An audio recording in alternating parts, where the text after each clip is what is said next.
Welcome, everybody, to this week's episode of the Quantum Nerdcore Vidcast. With me this week, I've got Lewis. Hey, what's up, guys? Back again. Shawn. Yo. And Dennis. The McRib is back. Is it? How's everybody's week going so far? Well, I can't complain. Yeah. All right. Last week was actually, again, the wallet apocalypse for gaming, so I definitely wanted to talk about that. But first, just got some breaking news that we all just kind of got into. Have you guys seen about this new Razer phone? I have not, sir. Yeah, we saw a little bit about it. It's pretty interesting. I mean, it has some monster specs. You know, it's pretty interesting that Razer's coming out with a phone. They haven't really jumped into that market before, and they're kind of known for their PC peripherals. Mouse pads, mouses, keyboards, things like that. Laptops. So, I mean, it definitely makes sense that they jumped into this market. The phone, I'm sure you can put out the specs there and let everybody know. Why don't you do that? Yeah. So far, I mean, it's called, I guess they're just calling it the Razer phone. It features, let's see, real quick. Let me pull this sucker up here. It pulls up a 120 hertz ultra motion display, which is pretty incredible. 5.72 inch LCD screen with something called, I guess, Qualcomm Quick Charge 4.0 Plus. I'm getting all this information from IGN.com, by the way, because they just put out an article about it almost right before we started. An 8mm thin aluminum body, which should be pretty cool. The OS is Android Nougat, and Razer says that Android Oreo, the OS upgrade, will be available sometime next year for it. Besides that, it's got a Qualcomm Snapdragon 835, 8 gigs of DDR4 RAM, which is pretty impressive. 64 gigs of internal storage, and it's expandable to up to 2 terabytes with a micro SD. And they're saying that the hardware capabilities of the phone will make the smartphone ideal for gaming on the go. And there's going to be some games optimized for it, running at even 120 frames per second, if you can believe that. My PC can barely do 120 frames per second, so that's incredible. The games that they say probably about coming out for launch are going to be Final Fantasy 15 Pocket Edition, Titanfall Assault, and Tekken. And for the visual, I guess, the visuals, it's going to have 2 rear 12 megapixel cameras, and it has a 4000 mAh battery. And it's actually retailing for about $700. So, I mean, so far, they're pretty competitive, price-wise, specs-wise, and just about everything else. I mean, I'm hoping that it's powerful enough to really make a dent. I mean, I know the gaming community is huge, but Dennis, what do you think, man? I mean, for somebody, we're like longtime iPhone users. I mean, we upgraded, every other year or something like that. I mean, what do you think? I can't even pretend that I'm even tech savvy at all, but it's definitely interesting that Razer's going into the phone market. I think it's setting some kind of precedence with some other companies. Maybe more companies are going to start taking chances now with, coming out with more products like this. Gaming wise on the cell phone, I'm just not into that. So I can't pretend to care. Okay, fair enough. Shawn, you're a little bit more. I know you're a little bit more tech savvy. What do you think? Is this something that you think you might buy? Well, kind of, sort of, maybe. It all just depends. I mean, I've had a lot of issues with these phones in the past, especially Android, depending on which company provided it.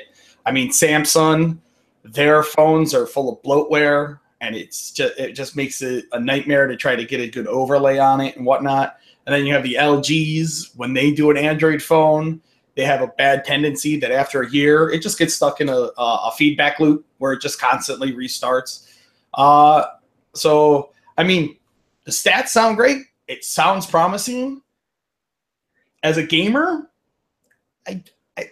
I don't really game on a cell phone. Like it's not my cup of tea. I mean, if they can integrate it better with the VR stuff, I mean, I have a non-standard VR headset, so that would be fun. But again, it all just depends on what it actually does when it comes out.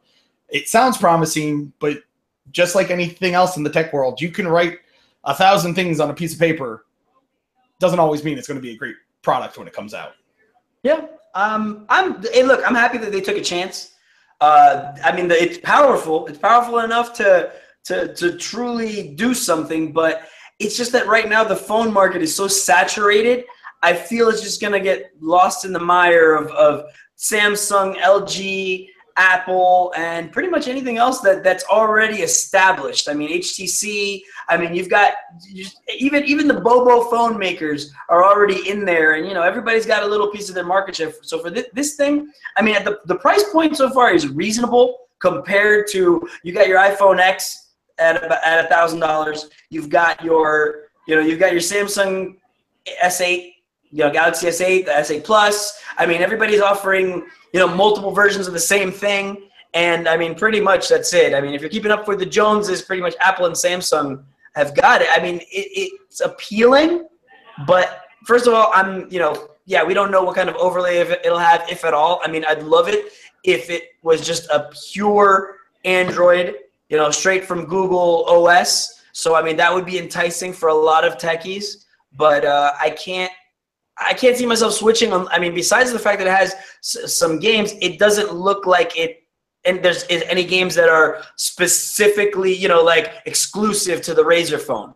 So while I mean they are good at peripherals, the most I've seen from them, and I could be wrong, but I've seen great keyboards, great mice, but I think it's might be a leap too far for them, but we'll see. Who knows? Maybe this will be the one that does it. But all it reminds me of is the Nokia N-Gage. Right now, a phone that boasts a lot of power, plays some games, but didn't really take off in the market. So what would it take for you guys to actually consider getting this phone, jumping off from your phones now? Your Apples, your Samsungs. I mean, what do you think? Like, better Steam integration, better just integration with apps on for maybe like with the peripherals, maybe if they have any type of discounts, you buy this phone, you get discounts on a peripheral or something. What would it take for you to buy this phone? Because I mean, people are set in their ways, like it's tough to, once you have a operating system that you're accustomed to, is really hard to jump ship off of that. If you have an Apple, you're almost an Apple guy for life, or an Apple person for life. It's just hard to switch and get used to it. And I don't know why they necessarily came out with this, but what would make you consider jumping on board with a Razer phone? You know what? Funny enough, it's like I've been on Apple for years. I'll be honest. I mean, I play with Android all the time, and it's on my tablet. So it's not like I'm not accustomed to Android. I'm not a big fan of Android. I play with it. I like it it has its uses, and it is a great OS. Before anybody starts, immediately like dogging me for being an Apple fanboy or anything, I play with both of them equally. I just have to see. I mean, what it can do for me. In terms of, I mean, daily life, I guess it's got Android, so they decided smartly not to go with a different operating system. But overall, I guess I just have to see how it looks. I'd have to feel it. I'd have to really be able to use all the features that it has and see, maybe this might be the one that makes me make the jump. I'm just afraid that it's going to go out of style within a year and lose all support. And then I basically stuck with a $700 paperweight that nobody wants to take in, nobody wants to trade in, nobody wants anything, and there's not going to be any, redeeming it for me. So personally, I'd have to see what it can do. What about you guys? Well, for me, I mean, I'm more of an Android guy. I mean, currently I have an iPhone because I got sick and tired of having all these Android devices that, because it's open source, phone makers like to throw on their own crap to sell their own, to shill their own shit. So this is part of my French. If it's just the pure Android operating system, that'll be one plus for me to go back to Android. Another thing is if it actually does what it's supposed to do, and it's not like something that breaks the bank, then I would buy this phone. But again, most of the time, unless you're Mr. Moneybags, a phone purchase, it just has to come out at the right time for your upgraded eligibility with your current mobile carrier. I mean, that's the one thing that I can honestly say that has stopped me from getting certain phone devices. I mean, I've upgraded my phone because my old phone was having issues. Now I upgraded to an iPhone 7 Plus, but I wish I waited for the Pixel because at least that's what I wanted, but it wasn't coming out when my phone eligibility was up, and I couldn't continuously use the phone that I had because the phone I had was broken. So it kind of forced my hand, and I can't return the phone. Mind you, I don't have any problems with the 7, but I can't return the phone to now pick up the Pixel because it came out a month later, and I'm locked into my contract. That's true. So you have to wait a year minimum. That's another thing. Not to mention, I haven't even talked about the affordability of the games. I mean, who knows? I mean, if they're going to be $24.99 for these games, it better be a full game because, you know, I can get an enjoyable experience either for free on the App Store or for a couple bucks too. I mean, these games better tout some serious enjoyability, I guess. I mean, what about you, Dennis? I know you're probably going to tell me you're set in your ways, but what would it take? No, just a phone's a phone to me. I mean, if I could call my mom, I'm fine. So there's really nothing that, you know, you really could do to change my mind. I mean, if it's affordable, if it's cheaper than what I'm currently getting, that'll be the only thing that'll sway me. Okay. All right. So going forward, I'm not phone savvy. That's just not my thing. No worries, man. Let's see. Well, going forward, I guess as we're talking about purchases, this week it looks like GameStop revealed a rentals program, which I kind of like. I mean, so far from what I understand about the program, it's $60 for 6 months. And in those 6 months, you can take any title that they have that's been pre-owned, you know, used, a pretty much used game, and take it home as a rental. After you pay your $60 for 6 months, you can swap in and out as many used games as you want. So if you decide that, you know, if you find a copy of Super Mario Odyssey used, you can pick it up, play with it as long as you want within those 6 months, and then bring it back for another one. Or you can have a different game every day. Maybe you want to go and play Wolfenstein. Maybe you want to play Assassin's Creed Origins. Maybe you want to play any of the, you know, thousands of titles that they have used. And then at the end of those 6 months, you play your games, so you hold them onto them as long as you want. And then at the end of them, I guess you pick one. I don't know if it's of the ones that you rented or if it's of the ones that, or of any game that they have pre-owned, I guess up to the $60, and you keep it. So I think what they're trying to do is probably compete with GameFly and at the same time rid themselves of the, I guess, some of their back stock. Instead of doing those crazy buy two, get one sales, maybe they say, hey, you know what? We'll let everybody take them home for us. We get the $60, price of a new game. They get to play a bunch of old games or currently used games. And they go, and then they, you know, it's like a try. Having previously worked at GameStop, I know a lot of people like to do the whole try before you buy, or buy and then try and then return and then try another one and then try it over and over and over again, especially with the used games. So I think it's also curtailing that issue that they're probably having. Nobody's holding on to games, then they have a bunch of extra stuff in their, I guess, in their inventory. So I actually think this is a good idea. They get rid of inventory, people get to keep some games, and at the same time try as many games as they want for 6 months. So essentially it breaks down to $10 a month every 6 months. I may try this just to see if I like it, see if it's worth my while. You know, usually, yeah, I like bargains. You know, I don't want to pay a full $60 day one for a game. So a lot of the time I'll skip out on that new release. But if I see it used a couple months later, you know, that might actually spark me to go pick it up, especially if I don't have to worry about paying anything up for every time I pick up a game. What do you think, Dennis? I think it's a good idea. I don't know if I'm gonna use that feature that GameStop's gonna have.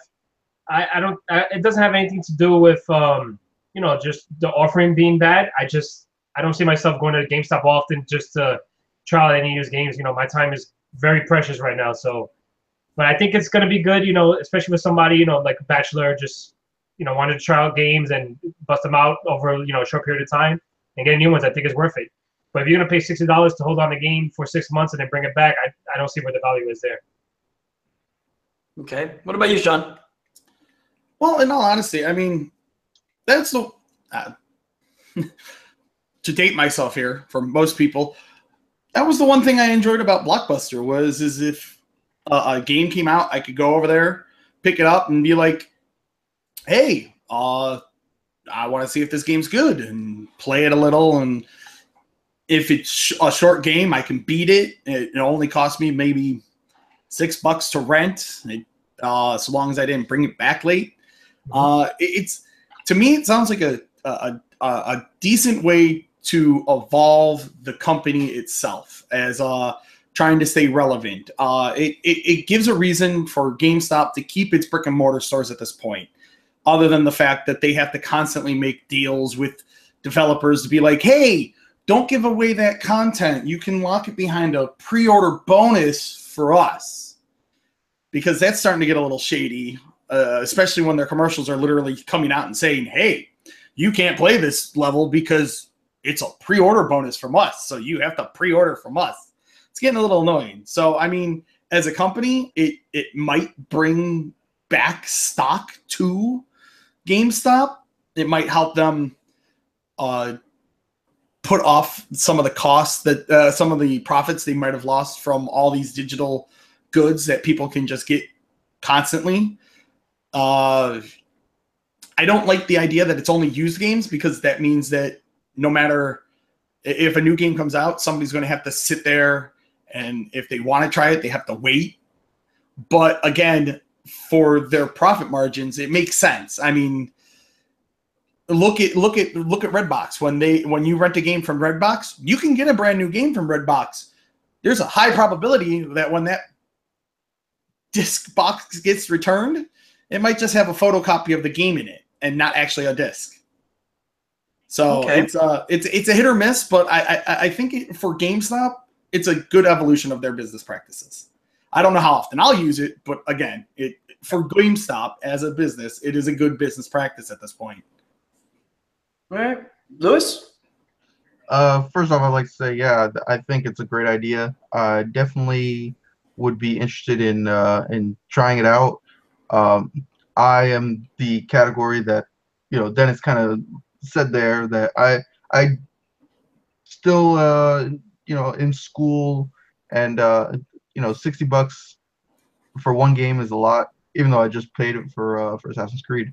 It's a lot.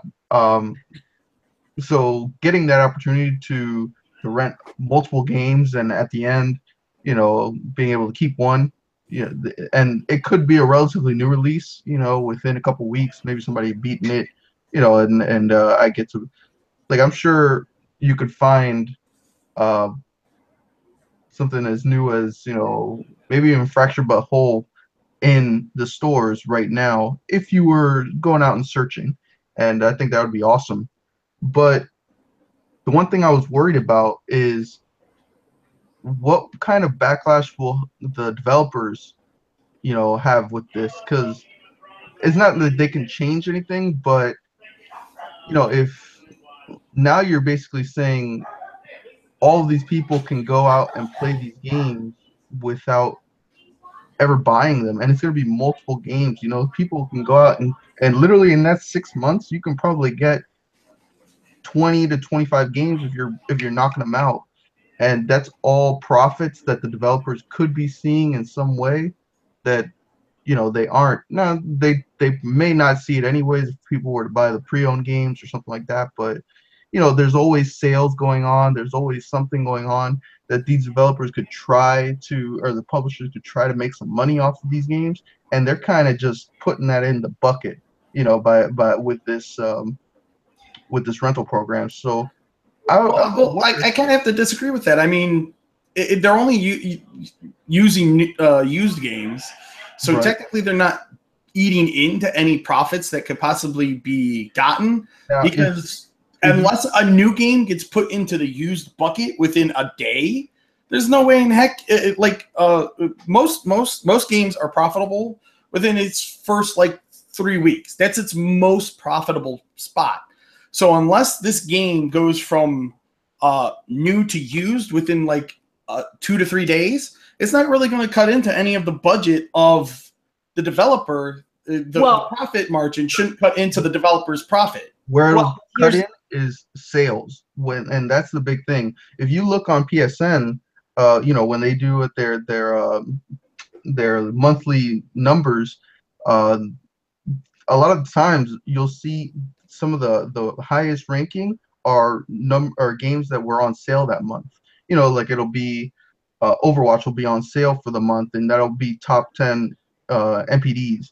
And what I'm saying is that that's where it'll cut into the potential of the developers and publishers to make money on the back end on sales, because people don't need it. You know, like why go and pay $15 even though it's on sale for a 5 or 6 hour experience when you could just rent that?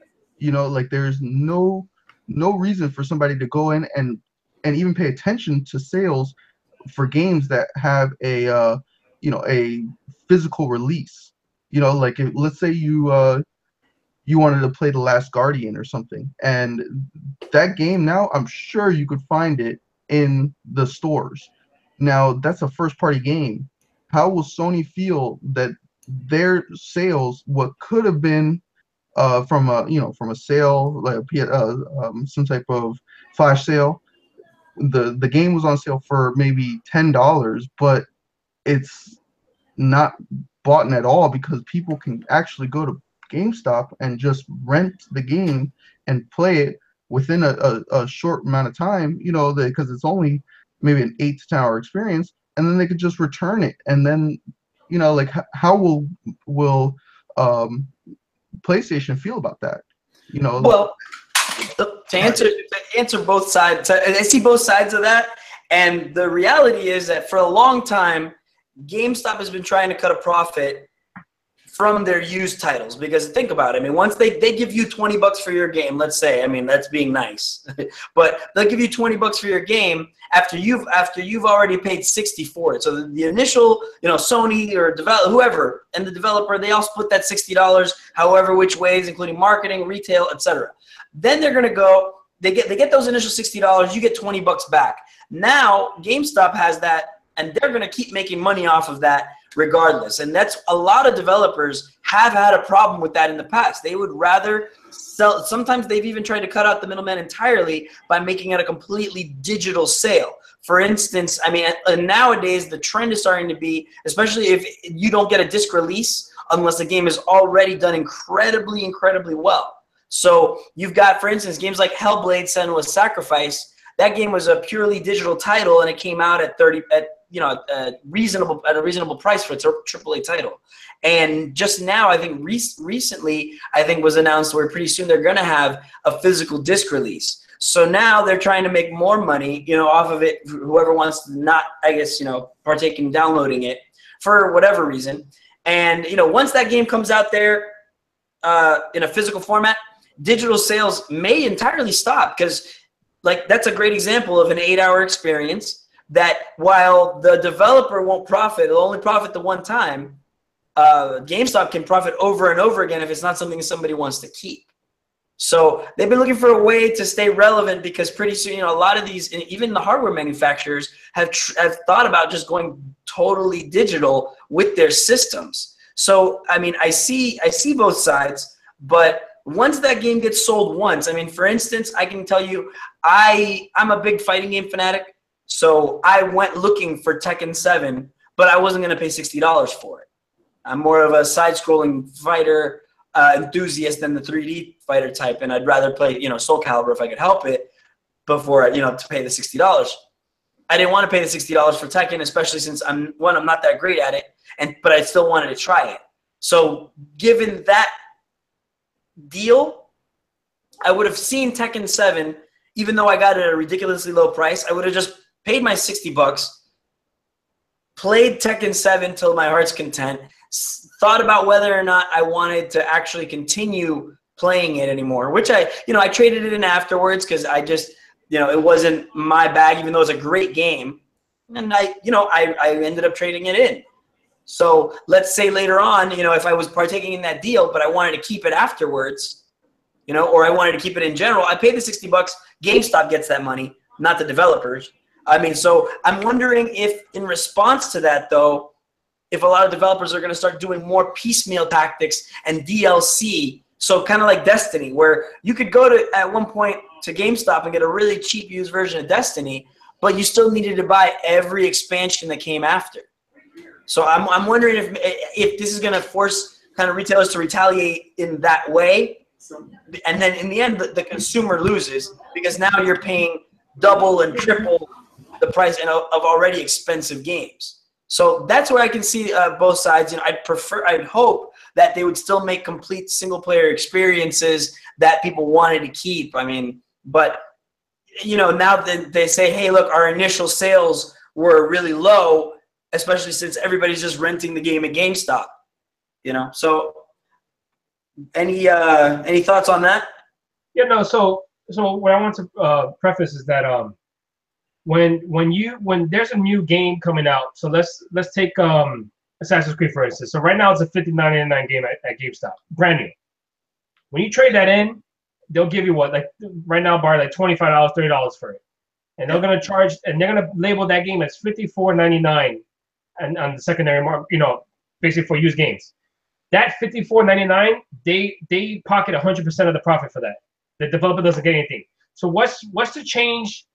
So what's the change? What developers were going through already when GameStop adds this rental fee? I just think they're gonna. It's just more of a burden. Like I don't think it's gonna add anything more like to it. It's just gonna be the same thing they've been dealing with already.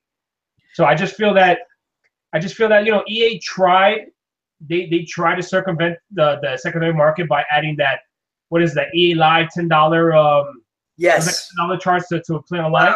And that failed. That failed horribly. What you are seeing a lot of companies do, and this is why a lot of this it sucks, is that they're going the loot box route. All right, if we can't get our money on the game itself, let's sell items in game where we could, I guess profit off them. So Overwatch is, the loot boxes, they have seasons, they do special stories, and everybody puts in like $10 once in a while, and they get loot boxes. Star Wars Battlefront 2 is going to do it as well, and just a lot more games are adding the loot box, the loot box. Mechanic, yeah. Yeah, but I know what you mean. they're just adding the loot boxes to profit, and I see a lot more companies doing that in the future. And even the big, even the companies we don't want to do that, they are, because of what GameStop and Best Buy are doing with the used game market. Yeah, actually, that's a great point. I didn't even think about the loot box route, and it's a good memory with the EA Pass. That didn't last very long. A lot of people rebelled about it. Speaking of people rebelling, you brought up Star Wars Battlefront 2. Apparently, I guess people are just going to have to start being a lot more vocal about these things as well, because anybody who played the Star Wars Battlefront 2 beta saw that a lot of the content was locked behind loot boxes. And, there's still the jury's still out on whether or not that's gambling or whether it's not. But what I do like is the fact that enough people said— Up there, it is not classified as gambling. Okay. I just found out. There was actually a court case about it, and there was a ruling that is not considered gambling, since the game still rewards you with something from in game. It's not considered gambling. There's I think it's Peggy, maybe the European version of the game rating system, that actually made the comparison that I always made when it was when the loot box controversy came up. They always that company compared it to collectible card games, like trading card games, and that's how I always saw it. Like, they give you something, and it may not be always what you wanted, but it's something. And you know, whether you choose to try again or do anything, like you know, you could go and play HeroClix or you know, pull something from Magic, and you could always get something. But you know, and you may be wanting that rare, that super rare, that legendary card, whatever it is, but you don't always get it. And that's how they compare. They made that comparison, and that's how I always think about it. Because I don't know, loot boxes aren't, I don't believe, as bad as people make them out to be. They can get bad, and that's where, you know, you have to be vocal about them. But you know, like, just the inherent idea of them isn't a bad idea. You know, it's a good way for developers to keep making money on games that have long coattails. You know, so, and it's a good way to circumvent the GameStop you know, model that they're going to try to put in, and to at least make some money on the back end of the games. See, yeah, and here's a direct quote from ESRB. It says ESRB does not consider loot boxes to be gambling, while there's an element of chance in these mechanics. The players always guarantee to receive in-game content. Oh, I see. Well, that's okay, fair. I guess not fair, but at least in the sense of, like, okay, I understand where they're coming from, and I guess the collectible card game thing makes sense. I mean, I'd prefer it where it was games, kind of like Overwatch, where you always get rewarded. You get your loot boxes no matter what, and you don't have to invest a dime more than what you paid for the game originally, which I enjoy. What I do like is the fact that, I guess, after enough outcry, EA kind of dialed it back a little bit on the pay-to-win feature of the loot boxes in Star Wars Battlefront 2, and now they made it so that you're going to get, I guess, equally powerful items, but you can get more items and loot boxes throughout the course of the game without it impeding your progress, which is what a lot of people were worried about, and said that, hey, look, I can't go any further because I don't have this weapon or I don't have this thing. And then they made it so that depending on the class that you play in the game is the weapons that will drop for you. So now it's getting class specific, I guess, which is all right. Look, as long as it's not a barrier to playing the game that I paid the $60 for, I'd always prefer it to be an optional thing, and especially if it's cosmetic. Because, you know, I mean, what is Overwatch? Overwatch, the characters are all the same. Nothing changes. Every loot box you get is just something cosmetic that you can add or change to the character, which personally for me is fine. You know, as I don't have to invest money if I don't want to. And I got my money's worth out of the game, the hundreds of hours I've already put into it.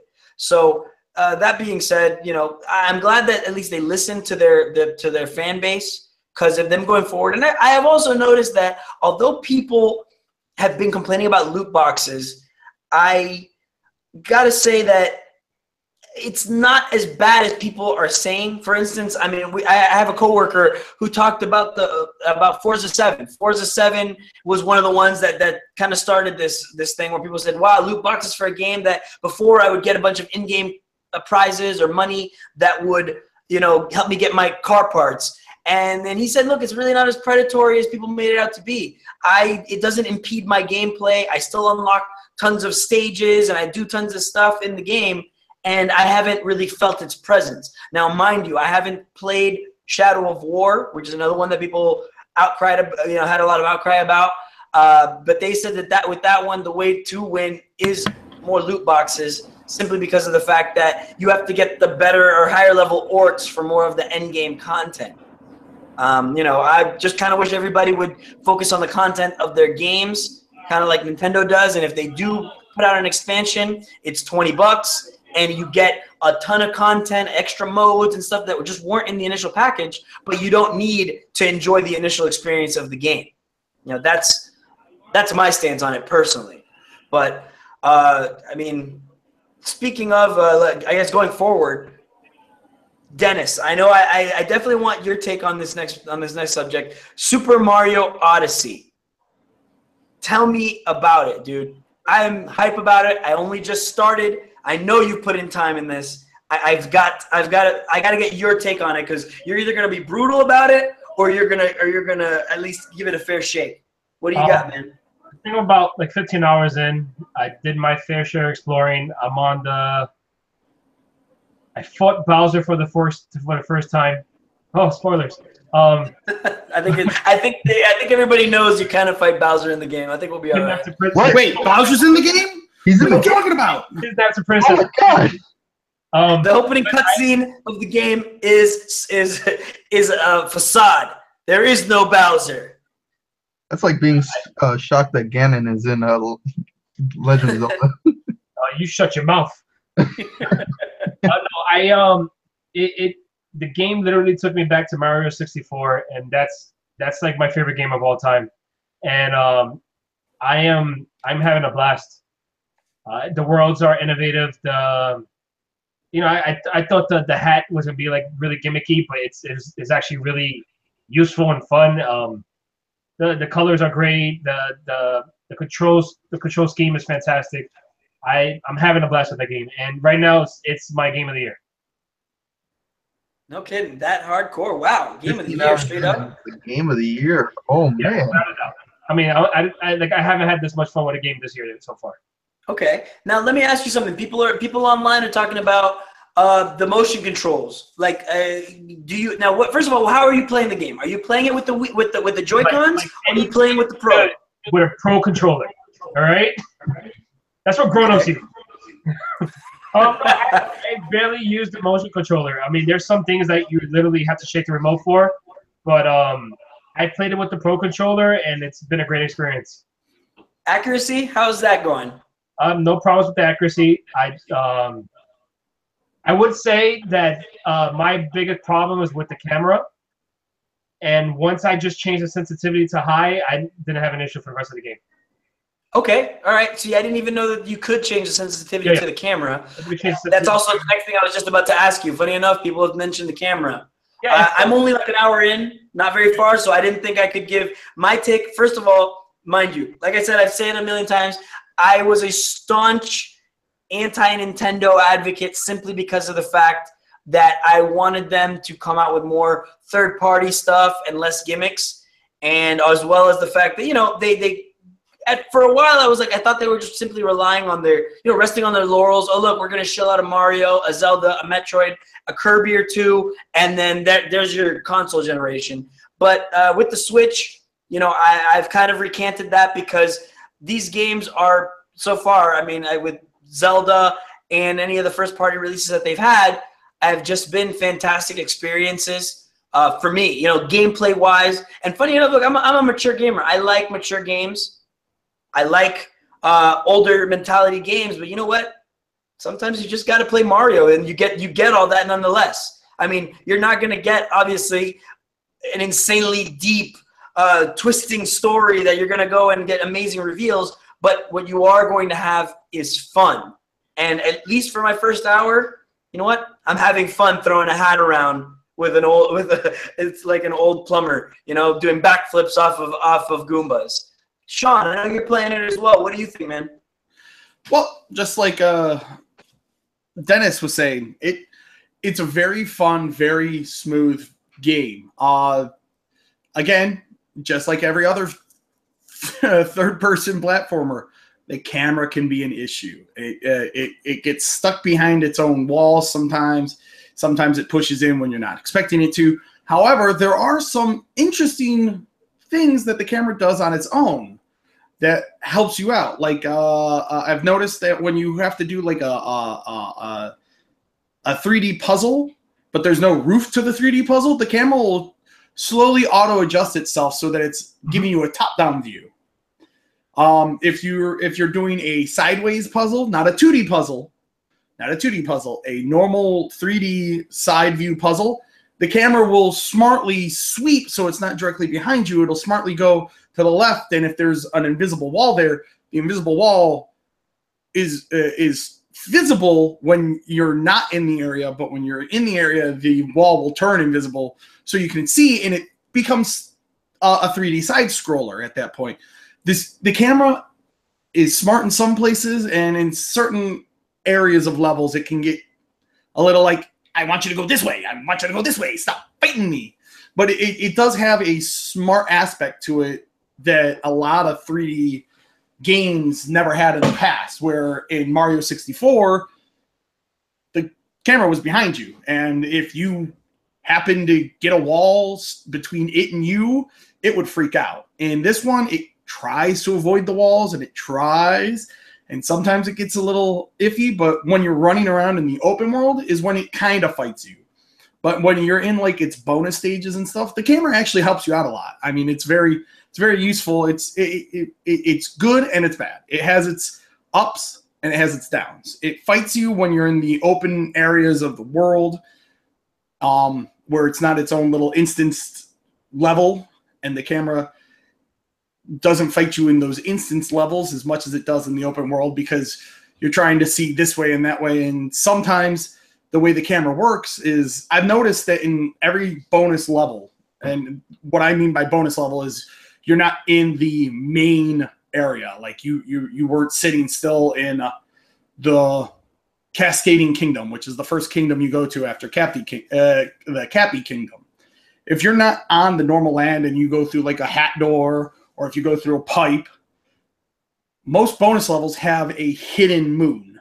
There's 2 moons in almost every bonus level, and one moon is either along the path and you just kind of have to pay attention to what's going on, or you actually have to look up in certain paths, and you actually have to go into first person mode to get the camera to cooperate with you so you can see them.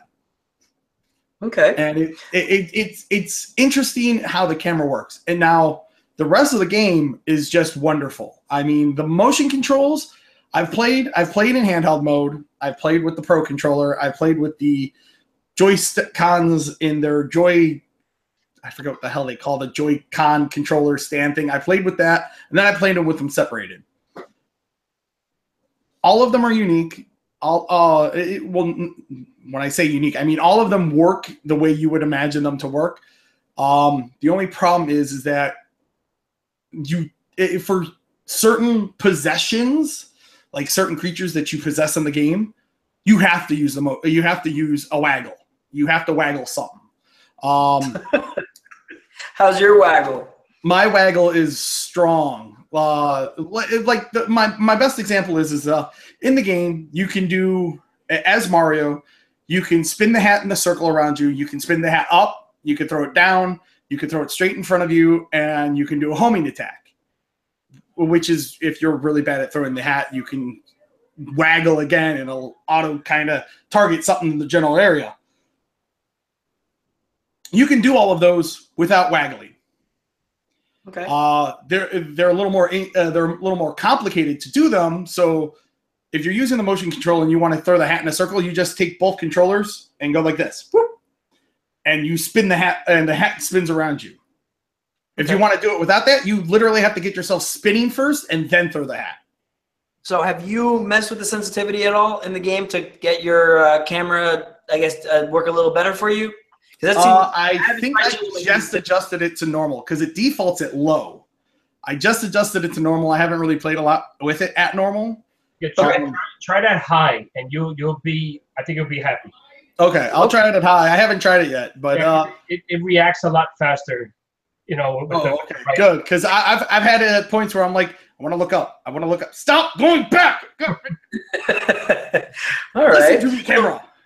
So far, a glowing review from everybody here at NCP. Now, I know you're not part of the Switch gang yet, Lewis, but you actually played one of the release games that I'm also really excited to try out, Assassin's Creed Origins. Now, mind you, just I guess for a little backstory, it's been about, what, a year since the last iteration, or possibly 2?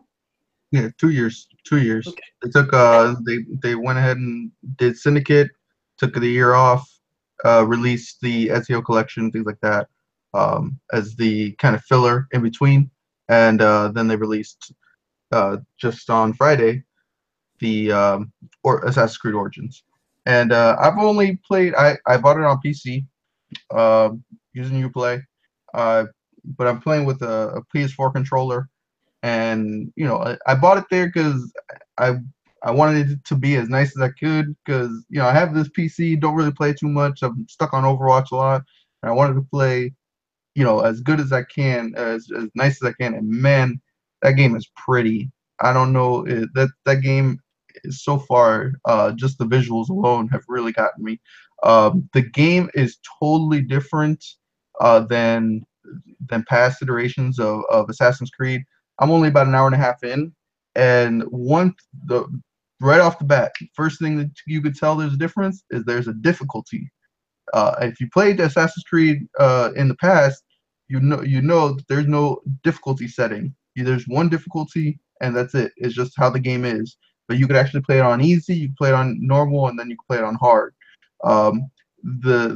Another thing that changed is that there's actual levels on each of these characters. Now, the difference is that now there isn't a guaranteed one-hit kill for an assassination for a lot of these just going up behind somebody and assassinating them. You won't do that. Like you have to actually be at level, maybe even one level below, but if it's anything less, you're gonna just do maybe a boatload of damage, but then you're gonna get into a big fight. So wait, you're saying that, not to cut you off, but you're saying that they went full action RPG route with the sense of level matters? Yeah, level matters. Level matters. You can't go anywhere into the game and just start killing NPCs and expect to live.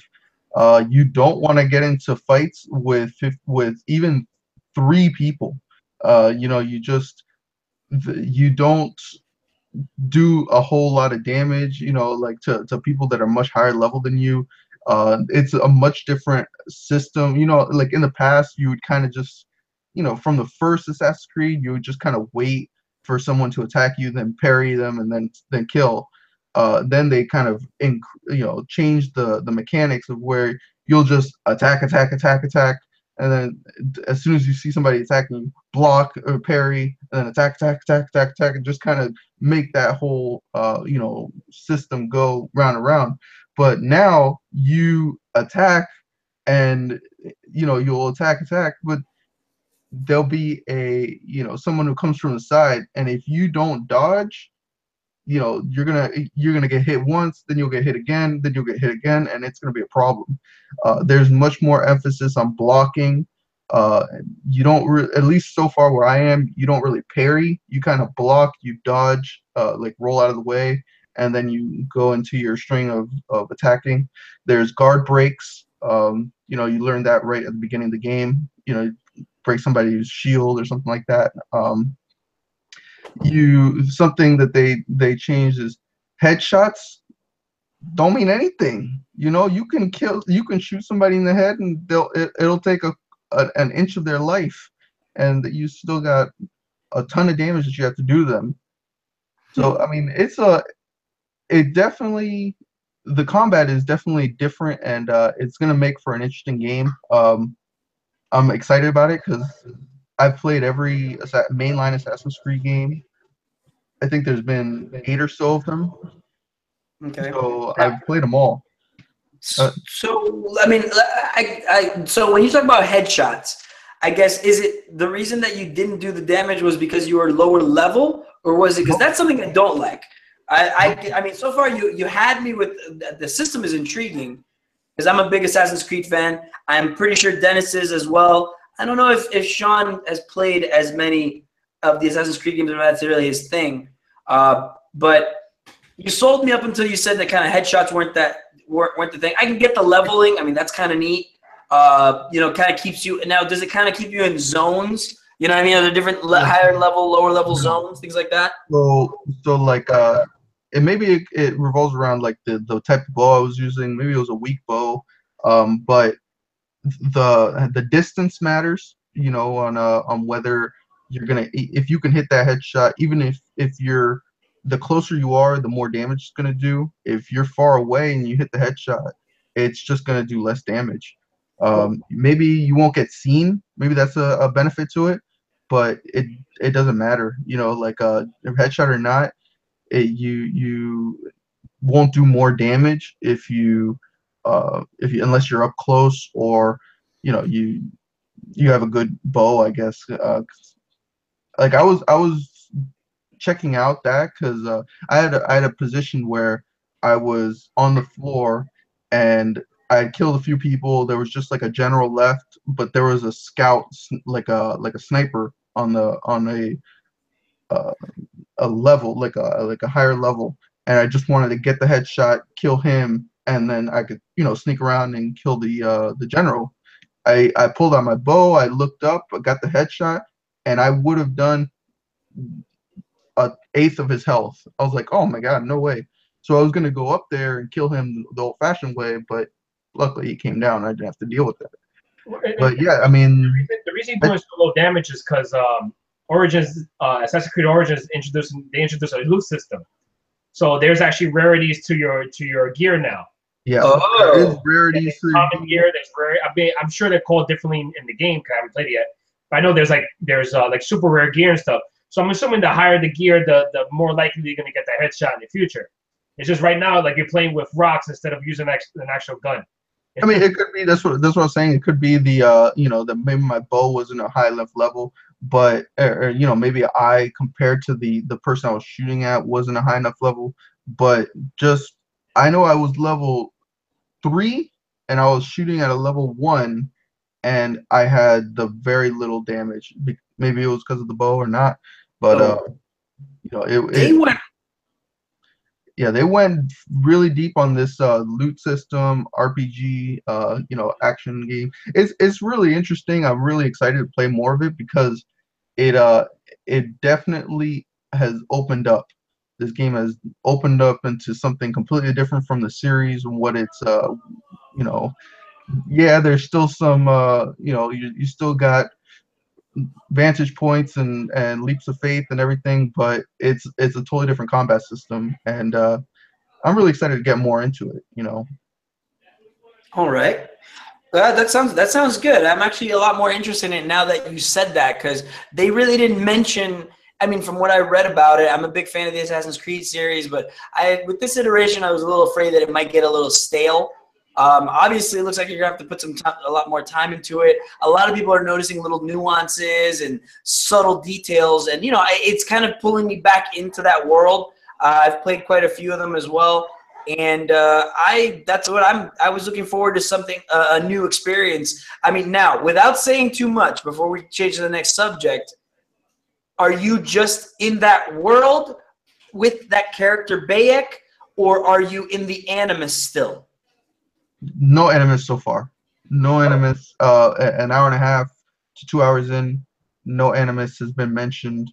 There is no character that you're playing as in Abstergo or none of that stuff. They dropped all of that.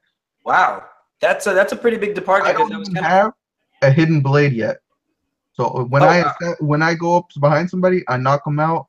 They're writhing on the floor in pain, and then I have to kill them with like another shot if I want to move them, because that's another thing. You can move your assassinated targets so they don't get spotted like a Splinter Cell or something like that. Okay. Now, is it? I guess is there like a reward system for not killing? Is there a system that does it change anything in the game if you do kill? You can't move them if they're writhing in pain, but you can loot them. I think they end up giving your position away, but in terms of like you get bonuses for not killing. I haven't seen anything so far in that game. Maybe there is, but I just haven't seen it so far. Okay, good stuff. So, I mean, moving forward, I guess I've also played one of the new releases this week, but I won't spend too much time on it so far. Except I played Wolfenstein 2, the new Colossus. It's everything you expected, just more of it. And that's all right. I mean, to be honest with you, Wolfenstein. If you played Wolfenstein: The New Order and you played the Old Blood, you know that there's a dual wielding system that's just a lot of fun, a lot of carnage, and with just a deep story that's embedded in there through cutscenes. Some people online are complaining about the length. Other people are complaining about how much you get to actually play. But for me personally, I think that I'm actually happy to see a single person, first person shooter that just tells a really good story. And where I've gotten so far, there's a heck of a twist, and I won't spoil it. I mean, right at the beginning of the game, you're given a pretty crazy choice, and then going forward from there, it changes how the game plays. So immediately, you know that there's replayability. They've polished more, I believe. So far, I haven't seen anything really graphically equal. I'd say it's better. You know, a lot of it's better. The voice acting is second to none. It's a great story. I'm actually excited for more people to play it on the Switch. And besides that, you know, I won't go into any of the story. If you know, I mean, Wolfenstein's probably one of the oldest gaming series there is. So you already know it's B.J. Blazkowicz, an American war hero killing Nazis. Long story short. And then after that, you know, we can go into it further. But for another time, like I said, it's a little too early. I haven't beaten it just yet, but I am enjoying it. I am enjoying the fact that it gives you a lot more choices and changes. When you make a choice, it changes not only just the story, but also the gameplay, and opens up different avenues, which I really enjoy. I thought that was kind of cool. Makes me want to play through it again immediately. But I'll leave more of it. So far, I don't regret it at all. Like I want to play more of it, and I really do hope that they keep coming out with more sequels, and if not, something similar. But I love the story-driven gameplay, and the gunplay by itself is fun and just top notch. Yeah, definitely a total win of a purchase for me. But going forward, I guess obviously last week, you know, Halloween week, Halloween parties. So of course, Jigsaw was #1 at the box office, despite some poor reviews, etc. I'm a big fan of the Saw series, but from what I read and what I saw, it did seem a little antiseptic-y, but more about that, I guess, later on when I actually get a chance to see it.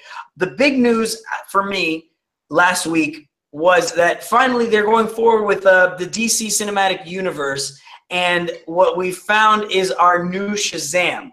Now, for those of you who don't know who it is Zachary Levi from Chuck fame and a couple other little things. He was also like a recurring character on telenovela, as well as the fact that he's been little spot pieces here and there. He's also Fandral of the Warriors 3 in the Thor movies, and people have mixed feelings about him as Shazam.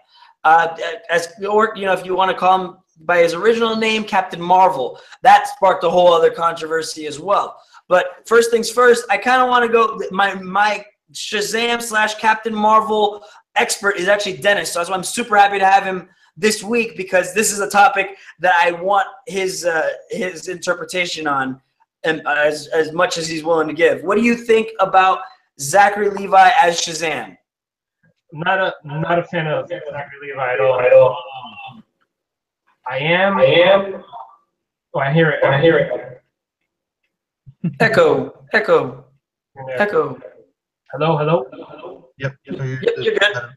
Good. All right. Shazam is my favorite DC character of all time.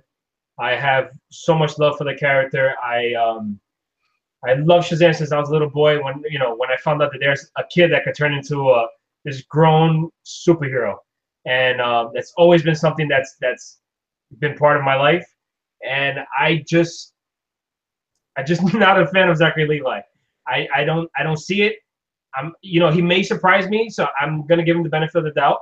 We'll see what happens. I'm always a glass half full kind of guy, and I'm hoping that he surprises me. As of right now, he's done nothing to make me like him. I agree with you. A lot of people are saying the same thing. And I've seen every season of Chuck. I like the show. I don't like him. He was nothing special. Heroes Reborn, and I couldn't even tell the difference between the two Fandros when they switched them out. Yeah, I mean, he really didn't have that big of a part in the Thor movie. So if you guys go looking for him, blink and you'll miss him. I'm sorry. I'm just hoping that. Well, I don't know if The Rock is still going to be attached to Black Adam. I mean, so far it looks like he is, but I don't know how it's going to work with the two movies he's going to have to film back to back for Fast and Furious. But I'm hoping that a bigger actor comes in and maybe takes the pressure off of Zachary Levi, that he'll be able to shine. but I'm not a fan of him. Yeah, I think that the weight of the acting is probably going to go to whoever plays Billy Batson in there. I mean, just so everybody knows, yeah, Billy Batson is imbued with the powers of the gods, and he turns into a bigger, older adult, and with pretty much powers comparable, and some would say even more powerful than Superman. And it's just funny because when you look at Zachary Levi. God bless him, but you don't really see Shazam except for maybe the toothy, cheesy grin. That's where I see it. But it looks like, he's really taking it seriously. He's really happy about it. But of course, a lot of people tend to read too much into everything on the internet. So it's really funny that immediately places like comicbook.com decided that there's controversy from his Instagram posts because he referred to the character as Captain Marvel.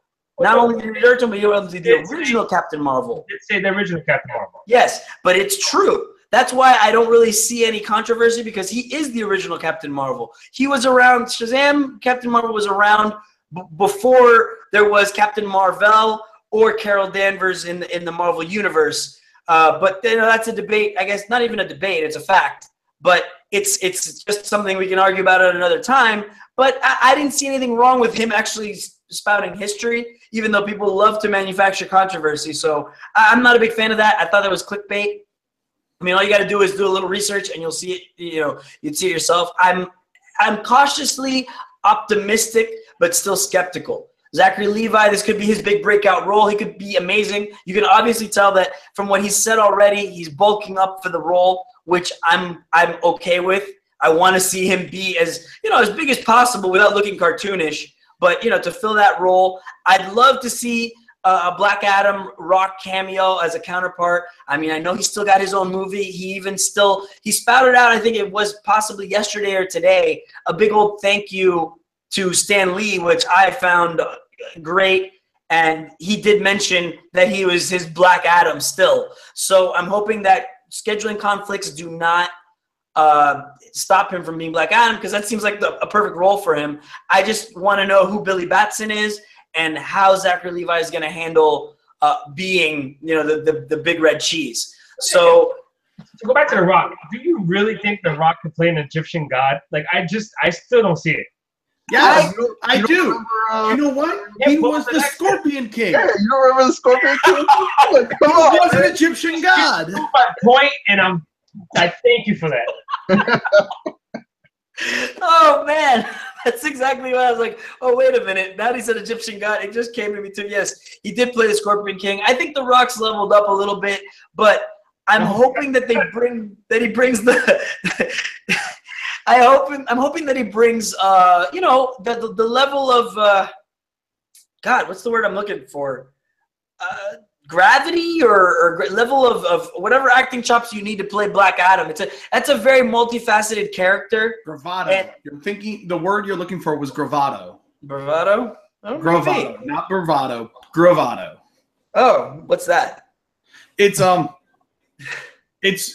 of like grandstanding in a certain way, where you have to be larger than what you currently are. You have to have the power in your gut. You gotta feel it. You gotta be champion. Because he's always had the bravado. He's had the stage presence. He's a monster. If you ever meet him, if you talk to him in person, he is the kindest, gentlest person you've ever seen. But his stage presence needs to be. Yeah, he needs to be. I am very serious. Yeah, he needs to play that. You can't have any cheesy Rock grin in this one. That's what Zachary Levi's got to do.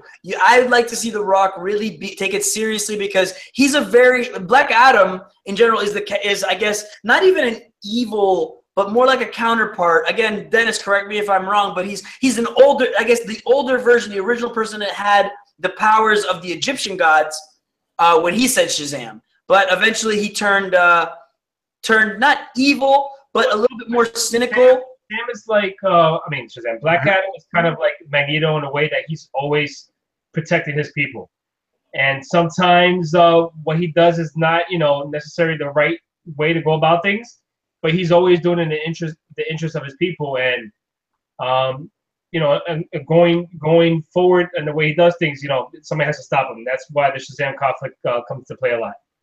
Yeah, and I really enjoy the character, so I'm really hoping that, like I said, he takes it very seriously. I don't really want any cheesy one-liners from The Rock in that role. I want to see him play Black Adam, and if he's going to have a whole movie to do it, I'm hoping that they show the depth that the character has and shows how he got to that level of cynicism or lost that little bit of optimism, but still, you know, somebody with immense power and, yes, his loyalty to his people at the very least. And, you know, it's – again, DC has a really good chance to snap back out of the funk that they're in. Like I said, we're still waiting for Justice League. Even Henry Cavill just came out and said that, look, mistakes were made with the DCEU.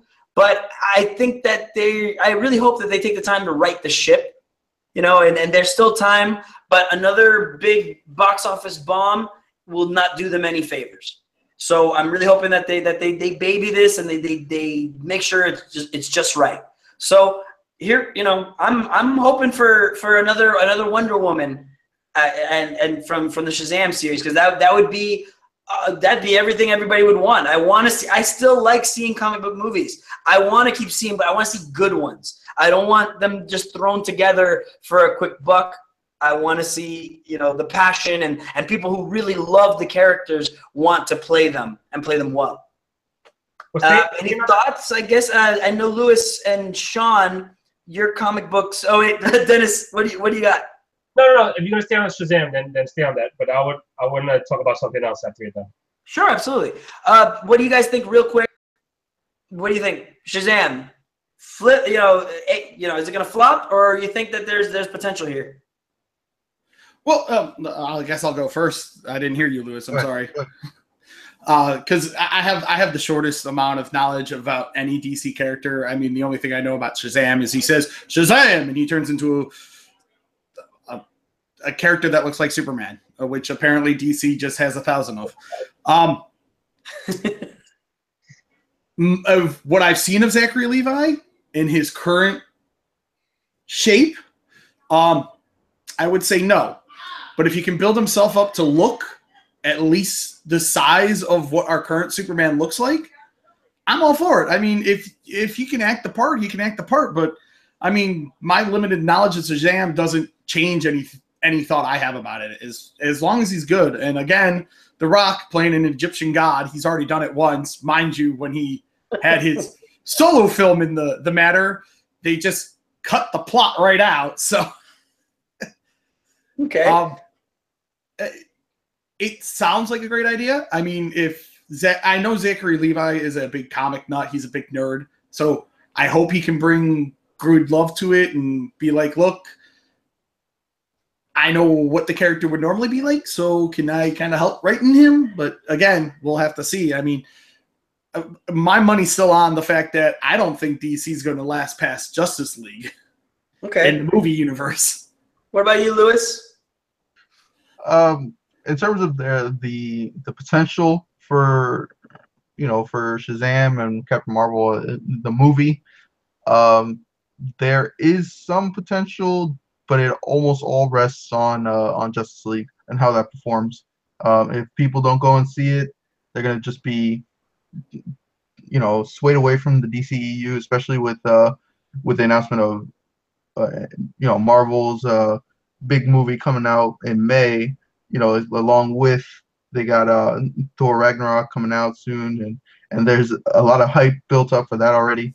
So, but in going back to Shazam, there is a lot of potential because I really think that The Rock, he has the likely or the capability of being a really good villain that can be recurring, in some way, similar to like Loki. He just has that spark, that charisma that people like to see him. People want to go see his movies. Even the bad ones, people like are supporting him because he's such a great person. Great, so the potential is there for that movie. It's going to be similar. it's probably going to be similar to, you know, like Superman in terms of reception, but I just think that it really revolves around how good this movie is going to be, this Justice League movie is, and how well it will be received. You know, and I hope it's well, because we need some balance. We need some DC, some Marvel. Maybe not as much as they've been giving it to us. I don't want to get burnt out on these movies either. As much as I love superhero movies, they're coming out a lot though. But we'll see. We'll see how it goes. Yeah, I definitely feel Shazam needs to be a lighthearted movie, because the character's always been lighthearted, especially in the comics, especially when he's just fighting Black Adam. But I think if they go too dark on this, they're just gonna lose everybody, especially dealing with you know, a kid that's an orphan, you know, just having a dream that he wants to, you know, be something bigger than what he is and actually become something. And I think if they go too dark and they try to set it in that DC universe, I think it's gonna fail.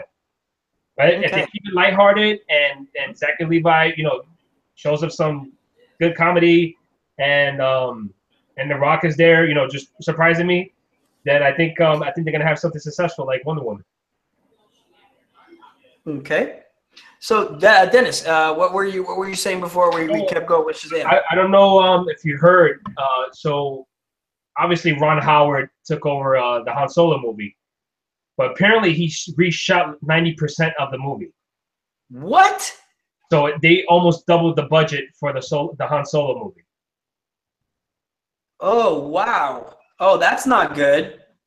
That's not good at all. I mean, mind you, Star Wars is I mean, mind you, speaking of Star Wars, I guess, wow, I did not know that about the Han Solo film needed to be reshot. That's not good. Reshoots are, to me, never seem good unless it's something minor. But if you're going to reshoot most of a movie, that doesn't. I've read rumblings about how, I guess, what's his name, Alden Eisenreich or something like that. It was the new Han Solo. That although he tested well for the part, it didn't seem, you know, the studio and the director had two different, you know, their I guess likability of the character just didn't align at first, and I guess that gives more credence to those rumors, just because.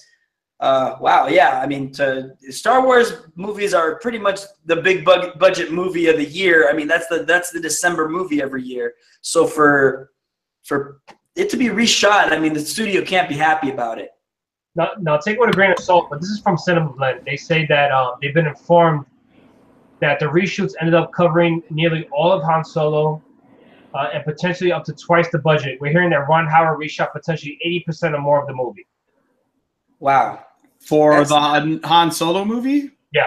Yeah, that's I mean, I'm hoping that, hey, Ron Howard's a great director, so I'm hoping he can you know, rework it to the way that it'll be likable. But the last thing we want, because now I think we're getting pretty much yearly Star Wars films. You know, we get the numbered title, and then the next year we get a Star Wars story, and the next one was supposed to be the Han Solo film. So I mean, this year obviously is The Last Jedi. I mean, I read some stuff today about how much of the revenue Disney is taking for that stuff, you know. So I mean, if they're going to be kind of enforcing these rules on Star Wars movies, so like Star Wars Rogue One and Episode 7, they're taking a good 65% of the revenue that comes in from the tickets. So now, I mean, now a lot of smaller chains or a lot more mom and pop movie theaters are thinking that they're not going to show the films just because of how much revenue they're taking, and as well as they're also telling them that they need to run the movies on a certain amount of screens for a certain amount of time, and that could cut into the profits that smaller chains have. So a lot of places are actually thinking about boycotting Star Wars films, not boycotting them, but just not showing them, because they're not going to be able to really maximize profits for their smaller theaters. Well, I don't really see that, because even if they're taking a smaller cut, the more people they get in, the more they make on concessions. So agree, but I guess I'm sorry. Go. Apologize. Go ahead.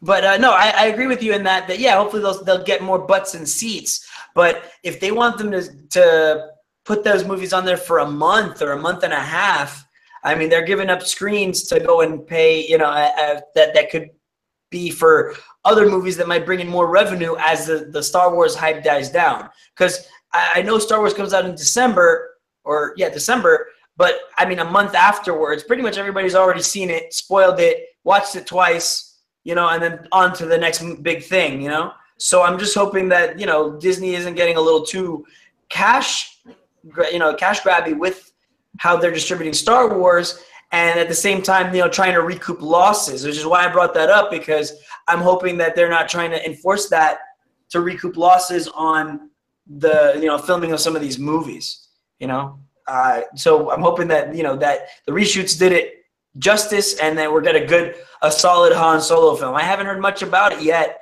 but I'm sure we'll get more as the holiday season comes around and Star Wars comes up. I'm pretty sure they're going to be Yeah, I mean, I just want to jump in and say, the fact that they're doing this with Star Wars at this time, you can kind of see that it's kind of okay in the sense that there's not really much coming before or after it. So, asking the theaters to play them on their biggest screens for this amount of time isn't that bad of an idea. But at the same time, this is a bad precedent to make going forward. You don't want to bend to the will of Disney for this when maybe next year, or like I said, I was just looking it up, and Han Solo comes in is released. The movie releases in May of that year. So also releasing in May is Avengers: Infinity War. So are they going to be taking up the biggest theaters for these two movies in prime, summertime for all of them, for a month out, for these two movies?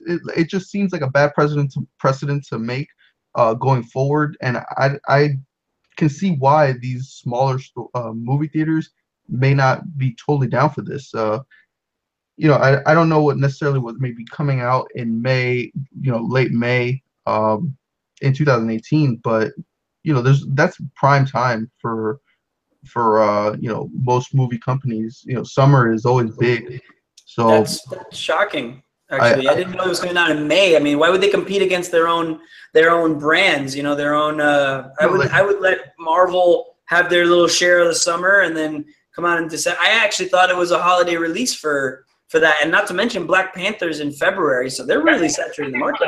He had a reshoot. I doubt that's going to get pushed back to right, and that's something else. It could get pushed back, but I'm looking here, and the release date on IMDb is May 25th of 2018, and I'm just going to do a quick, search for Infinity War, and that is May 4th. Oh, 2018. And what was the other one that you just said? Black Panther. Black Panther's in February. That's going to be enough of a gap. Wow. They're going to have their own movies competing against each other, because usually, if it's good, that is. If it's good, they're going to be having sales and sales throughout the whole month, possibly longer. People wait to see movies, wait for the hype to die down, and then go see it on their own or something. Or some people like to go see it later or twice, or I don't know. I mean, mind you, this is totally speculation, just because it depends on the strength of the movie. But it's funny that they would cut into their own pockets that way. That in June so far, we have Deadpool 2, Ocean's 8, Incredibles 2, the new Jurassic World. Like, these are all coming out in early June. So do you want to say, and then in July you have Ant-Man and the Wasp, coming out, Hotel Transylvania. Some of these movies are big time movies, and you don't want to set this precedent that bend to the will of Marvel and Disney and just let them do what they want to do, and take up all of our big theaters. You don't want to do that. You don't want to do that. Well, all right, ladies and gents, I think we're just about wrapping up for this week. Thank you as always to everybody that's on, Dennis, Shawn, and Lewis. If you guys liked what you saw, please give us a like, share, and subscribe to the channel. Let us know what you liked, what you didn't like in the comments below. And as always, this has been a Nerd Culture production. We'll see you next week. Have a good one.